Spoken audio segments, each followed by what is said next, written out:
All right, what's up, everybody? Welcome back to the Allan's Anatomy, where we talk about anatomy. Ow. Today, we're gonna be going over another set of three bones. Personally, these are like I want to say my second favorite set, but they're pretty decent. Um, but I do like the shape of this one here. Um, so this is my vomer bone. And honestly, it kind of looks like the Pizza Hut sign. If you guys like Pizza Hut, pizza. Oh, that's Little Caesars. Hold up. So this is the Vomer bone here. And then we have this one. It kind of looks like, honestly, if you guys ever seen Captain America, this kind of looks like Red Skull, that villain, low key. This is my frontal bone here. And then last but not least, we have everybody's favorite. This is what you use to munch on those ramen noodles because it's hard out here and you're college students, so you don't have time to really cook. So this is your mandible, as you can see, and there's a bunch of different structures associated it that we're gonna get into. Right off the bat, the very first thing that I want to show you guys is here, the Pizza Hut bone, the Vomer bone. And like I was talking about in the past video, you want to be able to differentiate between disarticulated bones and articulated bones, and the way that these bones are arranged in your body. And I got my helper here, Scully, and he's gonna help out today. And of course, I don't have a probe, so I got my sucker again. So with this bone, how it sits, if you can kind of look at this little bony structure in here, in between like the midline of your nose, right there. It's not very clear to see it here. So that bone will be sitting like basically like this. If I were to show y'all, so if you could just imagine that bone's in your mouth, your nose like this, but more midline. And how that bone connects to the rest of your bones, if we're talking about articulation. So let's bring back my boy sphenoid bone for a second. He's gonna sit. I wish this part wasn't there. It'd make more sense. But he's gonna basically cup the sphenoid bone like this. You might have to get like a good picture to see this because this is a very crud example. But it's gonna be something like that. And what's attaching the structure that's attaching to the sphenoid, and you kind of look in here and you see it right there on either sides. These are called the ala of the vomer bone. And basically, these are like, ala just means like the wings. So it kind of holds that sphenoidal crest in between. And then the other thing is called your posterior nasal septum. And basically, it's this whole area here that's making up that septum. Once you get it to a certain page in your notes, you're going to talk about 3 different bones that make up your septum. And basically, this is this area here. And so really, the vomer bone's pretty chill, pretty easy. It only has 2 things. So if you know it's not the ala, then 9 times out of 10, dentists recommend it. It must be the posterior nasal septum then. And that's vomer bone. Simple as that. Next up, we're going to talk about the frontal bone. And so here it is. And if you look back at Scully, it's this little top portions all around, and then some parts of the orbit here and there. So with the frontal bone, it's not too bad. It's pretty simple as well. You might not be able to distinguish what I'm showing you right now because of the lighting. It's hard to get lighting out here. I'm sorry. So right off the bat, what do you see? You see this giant orbital region. And so guess what this is? This is called my orbital plate of my frontal bone. And if you look more kind of laterally from that, like in this area here, towards more lateral, it's going to be like a little depression in here. And this is my lacrimal fossa of my frontal bone. It's just where your lacrimal gland sits. When you cry, it runs all the way from laterally to the midline. Then it drains, and then you swallow it. Yeah, you swallow your tears. I bet you guys didn't know that. That's crazy. Next thing up, if you can kind of relate back to the zygomatic bone, remember we had the thing called the frontal process on there? And so guess how that hooks on? Like that. So if we had the frontal process on the zygomatic bone, then we pretty much have the opposite on the frontal bone. So on the frontal bone, where they two meet, is what's called the zygomatic process of the frontal bone. Yep, it's just like that. Kind of above the orbit here, you see this like little, I'm trying to see if you guys can see it, like this little ridge here, this little part here. So this will be my supraorbital margin, supraorbital margin.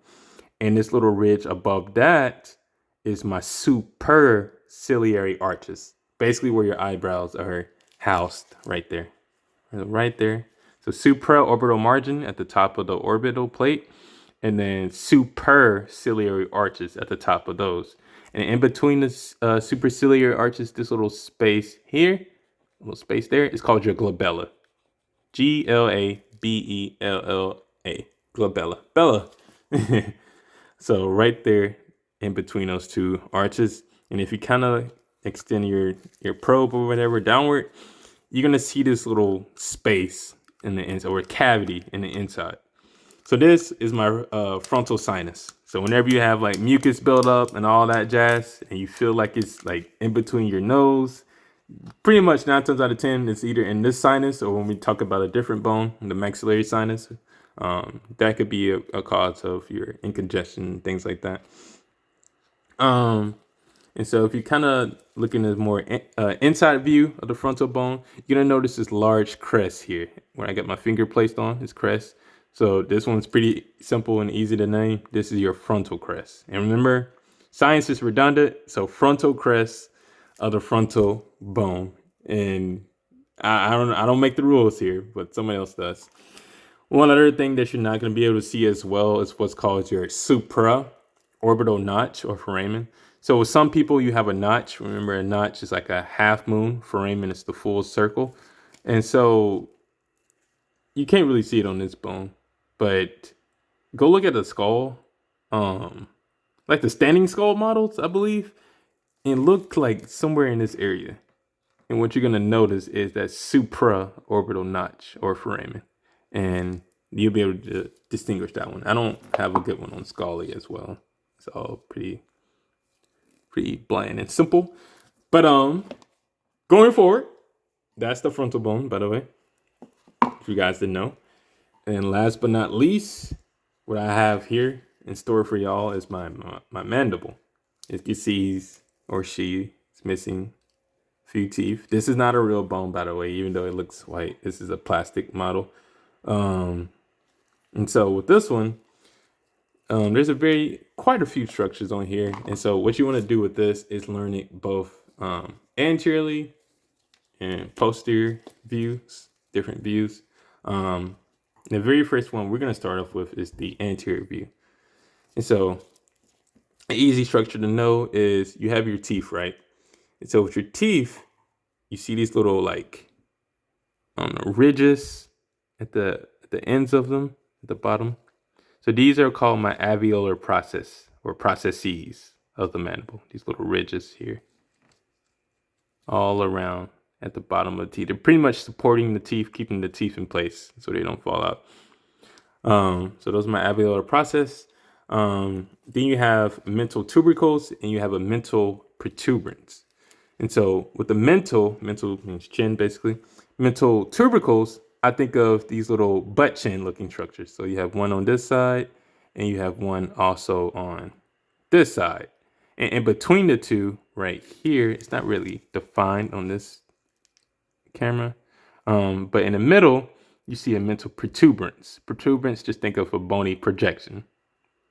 So protuberance in the middle of the mental tubercles, these little ball, butt chin looking structures. You have a mental foramen here, and you're gonna have a nerve that's gonna course through there, and it changes names to, just take a wild guess what it changes name to. Mental nerve, that's crazy. So it's gonna course through this mental foramen, and the nerve that you're gonna see, this is why I really love the infratemporal fossa dissection. You're gonna see that nerve enter this bone basically, and you probably won't see it come out of the mental foramen, but it's gonna change names, and it's the most craziest dissection. I think that's the one where I really like love. It's very simple, but it's like something about it. It just makes everything fall into place. Um, let's see. I'm looking at y'all's list to make sure I got everything. Oh, body of the mandible is just, this little, it's just curved part around the mandible, just the body. Nothing really. It's kind of like the body or shaft of the humerus, things like that. It's nothing really too advanced for y'all. You have a oblique. Oh, I say oblique plane or an oblique line, as people may say it sometimes. But the oblique plane is like this part here. Once you see the bones, it's gonna look more defined, but it's like this little line stretching down. Your mesenteric tuberosity. So your mesenteric tuberosity is like located here in this area, and if you can guess what muscle attached to it, it's your masseter. Here, this little angle is called your angle of the mandible back here, right there. And then you have your what's called a ramus of the mandible, and it's ramus just means to like split or divide off, and so this is where it like pretty much splits here. It's ramus, making a little V shape. You have these next two structures are very important because a lot of people get these confused. So you don't want to get these mixed up. So more anteriorly, you have what's called the coronoid process of the mandible here, right there, the structure here. More posteriorly, you have what's called the condylar process of the mandible. And with condylar, I don't know why, but I always think of like a club, not a McAllister's club. I wish, but like you ever seen like the Flintstones and they had like those clubs. So this is basically the condylar club process. So the condylar process is more posteriorly to the coronoid process. And you've seen coronoid before. So I always say, this is why we always say which bone, because structures can have the same name, but different bones. It's crazy. And what you're going to see in between the two, so this little C looking half moon shape. If it's half moon, it must be a notch, baby. So this is my mandibular notch right here. It's half moon. And that's pretty much everything that's going to be on the anterior view of the mandible. And so now we want to dive more posteriorly toward the back, and we're going to see what's all inside of here. And these names can get a little bit confusing, but as long as you know what you're like how to pronounce it, I guess it kind of, I'm not gonna lie, one of these words kind of sound like a tea, like Milo sweet tea. So if you just keep that in mind, then I think you guys will be fine. So going forward, what you're gonna see is this little frame in here. I don't know if you guys, I'm trying to get like a good good view for it. My camera's not cooperating with me. So I don't know if you can see, like going in there, like a little hole. So that would be your mandibular foramen. And like I was talking about earlier, there's going to be a nerve that runs in there, and it's going to pop out that mental foramen and then change name to mental nerve. And you're going to learn about that soon enough. So mandibular foramen right there. And you're actually going to be able to see that in a way. This little like lip part around it at the top, that's my lingula of the mandible. Hey, we see lingula again. It's just this little tongue part that's covering it. You may want to get a picture like on the internet that shows it better, because sometimes these bones aren't very defined, like we were talking about earlier. And so next up, we're gonna see what's called the mylohyoid groove and then mylohyoid line. So the mylohyoid groove is this part here, extending all the way down from that mandibular foramen. It's like this little depression in here, going down. And then you have the